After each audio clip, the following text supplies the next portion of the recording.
ভালো মতন যে আমি কি মোবিল ইউজ করি। তো আজকে তো ওর বার্থডে, তো আজকে তো কিছুটা স্পেশাল ট্রিটমেন্ট ওকে দিতেই হবে, তাই না? তো সেই কারণে আর কি আজকে সার্ভিসিংটা আমি করাই নিচ্ছি বাইকের।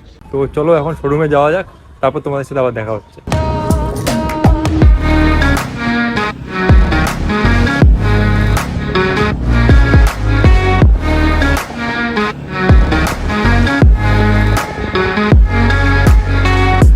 তো এখন তো শোরুমে চলে আসছিলাম। এখন ফার্স্ট যেটা কাজ হচ্ছে সেটা হচ্ছে ইঞ্জিন অয়েল যেটা আছে সেটা ড্রেন করা হচ্ছে। তো সেই কারণে এখন কি বেলি প্যান যেটা থাকে বাইকের সেটাকে খুলে নেওয়া হচ্ছে, অ্যান্ড এখন ইঞ্জিন অয়েলটাকে ড্রেন করা হবে। এখন বোঝা যাবে এটার কি অবস্থা আছে।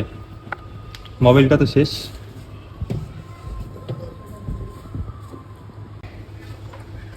গেছে একদম। চ্যারেট, দ্য চ্যারেট। কিন্তু 5,000 কিলোমিটার আমি চেঞ্জ করছি কিন্তু, জানো? তাও কেন এরকম হলো, এটা ব্যাপারটা একটু অন্যরকম লাগছে। এখন হচ্ছে অয়েল ফিল্টার যেটা আছে ওটা চেঞ্জ হবে।